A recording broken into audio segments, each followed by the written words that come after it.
Vous savez, dans le domaine des armes à feu, s'il y a bien une section qui est démonisée par l'information publique, souvent par les médias, évidemment, ce sont les armes à autorisation restreinte. Et il y a beaucoup à apprendre là-dessus. On le dit souvent, par la formation vient l'initiation, la conscience du danger des armes. Et c'est par là qu'on peut passer pour venir changer les choses. Moi, j'ai un bon ami qui œuvre dans ce domaine-là, puis il est avec nous autres en studio. Je vous le présente immédiatement. Raphaël Savard, le S4 Tactical. Comment ça va? Salut Martin, ça va bien? Merci beaucoup. Écoute, je voulais te faire venir absolument. Tu es un gars qui est là-dedans, non seulement commercialement, parce qu'avec S4 Tactical, ce qu'il faut savoir à la maison, les gens qui connaissent pas S4, c'est que tu œuvres évidemment en armes à autorisation restreinte, mais c'est pas ton domaine principal. Tu distribues aux forces de l'ordre, tu distribues au domaine militaire aussi. Tu as une boutique de matériel tactique pour le public. Mais là où est-ce qu'on te reconnaît, où est-ce que tu te distingues, c'est dans toute la job que tu fais au niveau armes à utilisation restreinte et aussi du côté, si on veut, de la guidance pour la formation. Exact, Martin. Comme tu dis, notre entreprise, on est surtout spécialisé dans les forces de l'ordre et l'armée. Mais par contre, on a décidé d'ouvrir une boutique aussi pour pouvoir s'occuper du grand public. Avec toutes les lignes de produits qu'on a, eh bien, on a accès à ce qu'on appelle les armes à autorisation restreinte. Donc, des armes plus spécifiques. Puis je te pose des questions. Yes. Tu es en train de me dire là, que ça, là, ce que j'ai devant moi, c'est accessible au grand public. Au grand public qui a les formations, qui a les cartes, qui a les permis. Parfait. Quelqu'un qui arrive chez vous et qui veut avoir ça d'emblée, toi, tu es capable de lui dire « Time out, mon chum, montre-moi tes papiers ». Ça prend des permis pour même accéder, si je ne me trompe pas, à l'endroit où est-ce que toi, tu remises ces armes-là. Exact. Bien, tu viens souvent à notre magasin. Oui. Tu sais, c'est au 2e étage. On a une mezzanine. La mezzanine est toujours barrée avec une porte en grillage. Et puis, pour avoir accès en haut, on demande aux clients de voir leur permis d'acquisition et de possession d'armes à feu qui est émis par le gouvernement du Québec et le gouvernement du Canada. Donc, déjà, à votre niveau, il y a une grande sécurisation qui se fait. C'est justement là qu'il y a un gros clash avec l'information qui se donne souvent au public à dire que c'est accessible comme facile comme ça. Mais non, même les marchands spécialisés et consciencieux bloquent au départ. Mais là, exact. La personne qui... Je me pointe chez vous, moi, là. Moi, je veux éventuellement tirer avec, tiens, cette arme-là. Oui. Puis, j'ai pas de permis. Tu peux-tu m'aider? Oui, effectivement. Si tu viens chez moi, puis si tu veux faire l'acquisition d'une arme qui ressemble à celle-là, écoute, ce qu'on va faire ensemble, c'est qu'on va en discuter première des choses pour voir tes besoins.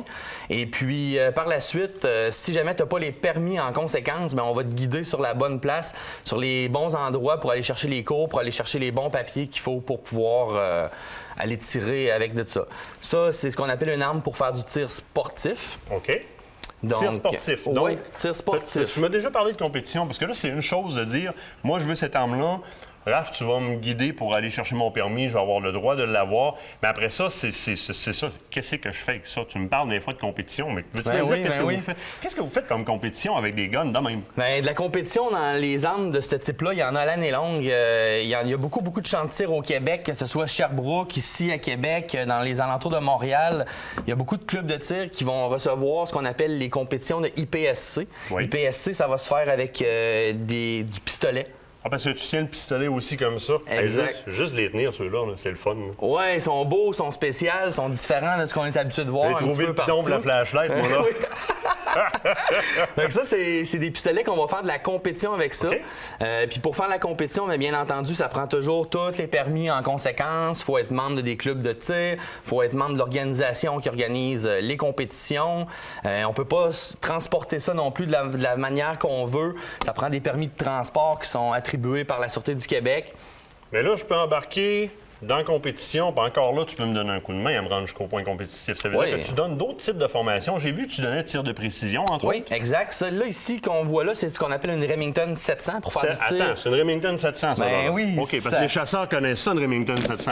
Tout bon chasseur doit connaître une Remington 700. OK, jadis, ça a été une Remington 700. Là, c'est rendu une Remington 700 de tir de précision. Tu donnes la formation au travers de Mario, si je ne me trompe pas. Oui, exact. Cross on Target. Avec effectivement notre partenaire Mario Fortier de Cross on Target. On va donner les formations de tir à longue distance.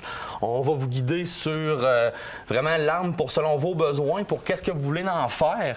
Et puis, selon exactement le type de tir que vous voulez faire pour la longue distance, ou ça peut être pour la chasse aussi, bien, on a notre partenaire Mario parce que ça, qui c'est va une nous 308, enseigner. non? Exact, ça, c'est une 308.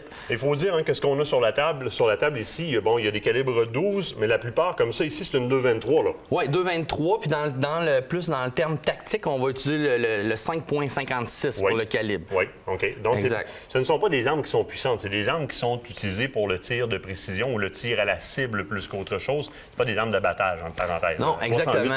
Elles peuvent toutes le faire, mais d'emblée, c'est pas des armes très puissantes. Rapidement, on fait le tour des armes que tu as parce que ça m'intrigue un peu. Puis tu me dis en même temps, écoute, ça veut dire que tu peux me guider de A à Z. Et justement, ici, tu as un 12, genre, qu'est-ce que c'est ça? Juste faire une parenthèse, Martin, les armes, les 12 et puis carabines de tir de pression, ici, ce n'est pas à utilisation restreinte. Oui. Ce n'est pas des armes à utilisation restreinte, ceux-là. Par contre, toutes les autres qu'on vous a amenées aujourd'hui, c'est des armes à autorisation restreinte. Là, pourquoi ceux-là? C'est parce qu'on est dans la thématique des black guns, des armes à autorisation restreinte. Donc, ici, la Remington 700, elle est toute noire, donc c'est un petit peu pour... répliquer le côté militaire un peu. Exact. Même chose avec le calibre 12 qui est là. T'sais, on aurait pu l'avoir dans une autre couleur pour un chasseur. Mais par contre, nous, dans notre industrie, c'est vraiment le noir et le beige, le tan qui prime. Formation, sensibilisation, ça amène à la sécurité. C'est chez S4 Tactical que ça se passe, Raphaël. Je te remercie de ton passage en studio. Puis là, tu t'en vas pas, tu restes avec moi parce qu'on n'a pas fini de parler de ça. Oui, on va jouer un petit peu ensemble après ça. Nous autres aussi, vous restez là parce qu'après la pause, c'est notre chasse au chevreuil à Papineau-Labelle. Quittez pas.